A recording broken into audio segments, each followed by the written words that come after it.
की हत्या के बाद कई चीज़ें बाहर निकल के आई हैं। कुछ मैंने इंटरव्यूज़ पढ़े हैं, कुछ डायरेक्टली भी बात की है। तो उनके पिताजी का कहना है कि वो फ़िल्म इंडस्ट्री में हो रही टेंशन के करके बहुत ज़्यादा परेशान थे। अभिषेक कपूर जिन्होंने उन्हें लॉन्च किया, उनके साथ हाल ही में एक फ़िल्म की है केदारनाथ। उनका कहना है कि it was a systematic dismantling of a fragile mind. Ankita जो उनकी लॉन्ग टर्म पार्टनर रह चुकी हैं, उनका कहना है कि वो सामाजिक रूप से की गई अपमान और बेइज्जती नहीं सहन कर पाया।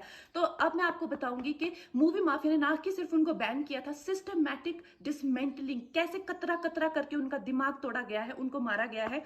तो ब्लाइंड आइटम आप इसलिए लिखते हैं क्योंकि आप जब झूठ लिखना होता है, आप को के अगेंस्ट कोई लीगल एक्शन नहीं लिया सकता क्योंकि आपका तो नाम ही नहीं लिखा, मगर उसकी जो डिस्क्रिप्शन होती है, जैसे मेरे बारे में लिखा जाएगा कि जिस लड़की के घुंघराले बाल हैं, जिसको नेशनल अवार्ड मिला हुआ है, साइकोटिक है, इस तरह से जो कि मनाली से डिस्क्रिप्शन पूरी दी जाएगी मगर नाम नहीं लिखा जाएगा।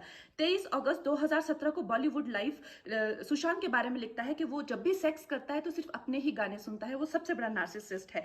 16 दिसंबर 2016 में मुंबई मिरर लिखता है कि सुशांत एक ट्रक ड्राइवर की तरह लगता है। 22 फरवरी 2019 को मुंबई मिरर लिखता है कि पार्टी में तमाशा करने के बाद सुशांत ने कांच की बोतल एक डायरेक्टर के सर पे दे मारी। 18 अक्टूबर 2018 को डीएनए लिखता है कि सुशांत ने अपनी को एक्टर का रेप किया और वो मीटू के चलते अब जेल जा सकता है। और ऐसी न जाने कितने अनगिनत झूठ।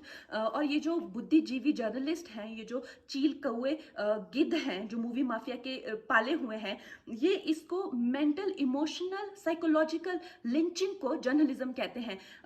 मेरे बारे में आज तक जो भी कहा गया मैंने कुछ नहीं कहा, लेकिन जब एक स्वतंत्रता सेनानी के खिलाफ गंदगी लिखी गई, मैंने उस जर्नलिस्ट को कॉन्फ्रंट किया। आपको पता है उसी रात 4 सीनियर जर्नलिस्ट ने मेरे खिलाफ एक गिल्ड बनाई। ऐलान किया गया कि इसकी फिल्म को बैन किया जाए, फ्लॉप किया जाए। आपको पता है 3000 जर्नलिस्ट गैंग अप होते हैं एक अकेली लड़की पर, उसकी इमोशनल लिंचिंग करते हैं सरेआम, और ये समाज कुछ नहीं कहता, कानून कुछ नहीं कहता है। मैंने उन पे केस करने की कोशिश की मगर 1 महीने बाद वो गायब हो गई, मेरी फिल्म रिलीज हुई, गायब हो गई।